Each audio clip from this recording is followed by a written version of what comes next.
Hi, I'm Helen and welcome to my YouTube channel. In this video I'm going to do a brief analysis on lighting with few resources and the way I have worked with lighting in my short films. I have worked with natural lighting while also using a softbox occasionally and some practical lights. One common rule is to place the camera always on the shadow side of the face for a cinematic look, but anyways it can be tested during the shoot, also keeping in mind the face of the actor, the composition and the story. Film lighting is also different because not always is the face perfectly lit like a beauty photo. Depending on the style, the lighting can be more pleasant and reduce the imperfections of the face, or it can be more harsh and create a more naturalistic look.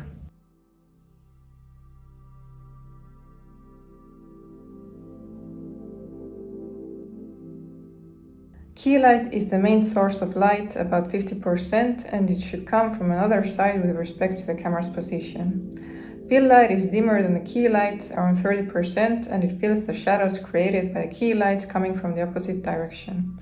Backlight can illuminate the hair or silhouette, separating the subject from the background.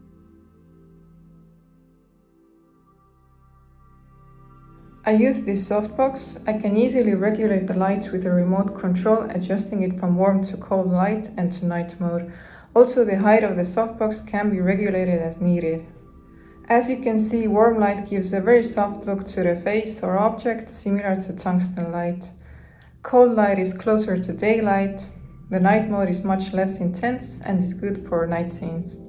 When I only have a light source from a window or practical lights and I need more light, I add a softbox to the scene. I direct it towards the subject's face or upwards to the ceiling so the light bounces off the ceiling or wall, lighting the room. I prefer to place the subject close to the window so the key light comes from there, but in some occasions the subject was also shot against the light for the plot or for some other practical reasons. I also make sure to move the actors and the camera and search for the right spot for the composition and lighting. It is true that when shooting with natural lighting or minimalist equipment, you have less control over the lighting source. Certain times of day are best for different rooms depending on how much sunlight you get from outside.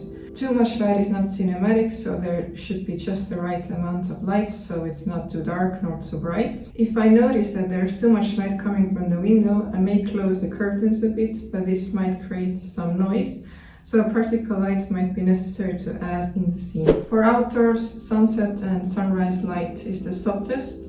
In the middle of the day, the light is very harsh outside, especially on a sunny day. An ND filter can be used to reduce the excessive amount of light, or it is important to look for places where there is less excessive light and more shadow. On a cloudy day, the light is dimmer since clouds already act as a diffuser.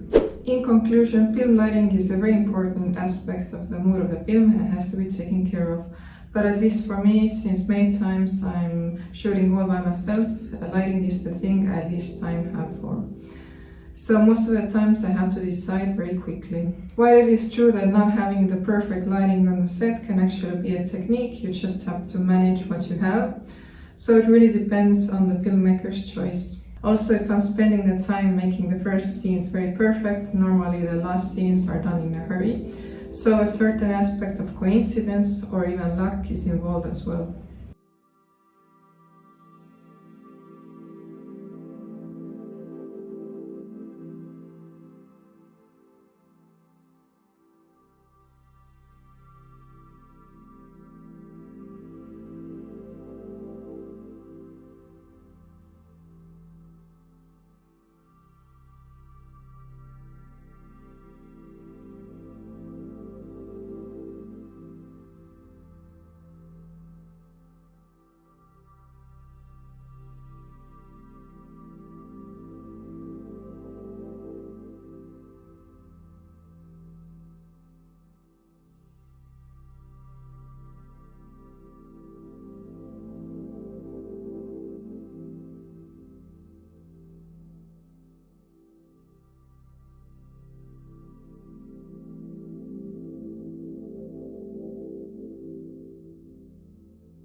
This is it for this video. Please give it a thumbs up and thanks for watching.